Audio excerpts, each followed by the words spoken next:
Welcome and thank you for watching. This is Afro Revolt, a channel that brings to you whatever is trending across the globe.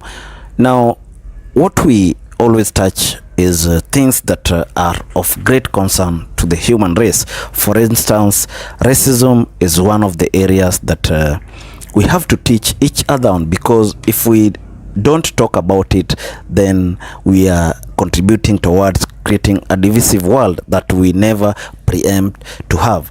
Now, in this today's video, I want us to look at this comedian and how the whites were furious on the terms that she used. Now, let's watch it and make a comment in the end. And this is what I don't understand. Europe is always lecturing Africa on democracy. Seriously, Europe has no place in lecturing Africa on democracy. Having sold Africans into slavery for 500 years and colonized us for 100 years. Seriously, Europe lecturing Africa on democracy is as ridiculous as FIFA lecturing Nigerian corruption. I was little, my brother and I, my father bought us a little pet dog. And it was very unusual because in Africa, we don't keep pets because it's very difficult to love our predators. And Africa has very many predators: lions, crocodiles, snakes, buffaloes, the white man. The people here know everything there is to know about the animals of Africa, but you know fuck all about the African people. You even know the animals by name. Do you remember Cecil? Yeah, you guys remember Cecil? Cecil the lion. Yeah, you know them by name. Do you remember when Cecil was killed? There was outrage. People like, oh my God, the dentist, he had to go into hiding because he feared for his life. People lost their mind. And then Cecil's dad was killed. People lost it.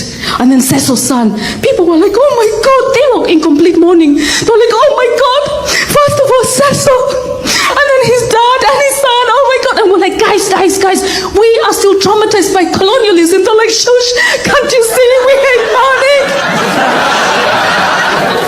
This is how much value is placed on an African life, right?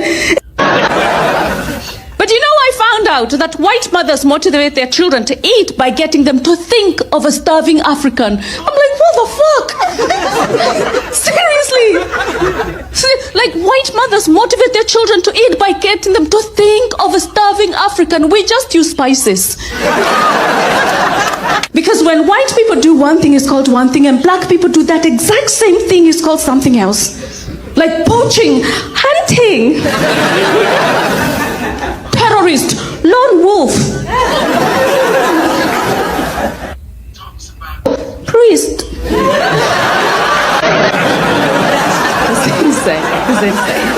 So my parents grew up in Kenya during the Mau Mau uprising. And if you don't know what the Mau Mau uprising is, it's basically when the Kenyans rebelled against the British rule because it was undemocratic. And actually Kenya and Britain went to war. You don't know about this war because we won.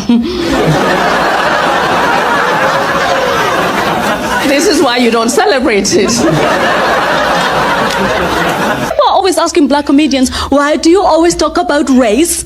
Because privilege is taken. That is why. We talk about race to highlight our plight.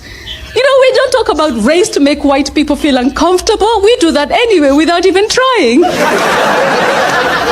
And this is it, because people are always asking me, why is it that Africans are such fast runners? I say it's our fastest mode of transport. But the truth of the matter is we're always running away from something. We're always running away from hungry wildlife, angry tribesmen, neo-colonial legacies. So the Europeans arrived in Africa to find a continent without borders, and they started marking their territories using flags. I believe animals do the same, but with urine. And so the Europeans arrived in Africa. They destroyed our cultures. They looted our artifacts. And now Europeans are complaining that Africans are coming to Europe for economic reasons. Why else? To polish our artifacts.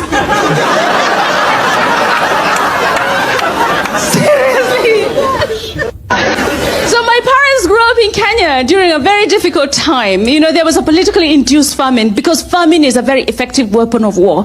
But despite all of that, my mother's identity was very clear. She was a strong woman. You know, her identity was crystal clear because as a girl, she used to carry food underneath her skirt to take to the freedom fighters.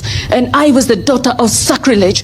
As a young girl, I used to carry booze underneath my skirt to go and drink with the alcoholics. Yes, having watched this video, I want you to engage us in the comment section because I don't want to talk much about this. It is so clear that these things have even hit the stages of comedy and different platforms whereby people can express themselves. Now, hit our comment section and tell us what you feel about this. And also, do not forget to subscribe to our channel if you are watching us for the first time. And also, most importantly, like this video. Now, thank you and may God bless you. Let's meet tomorrow when we bring another video.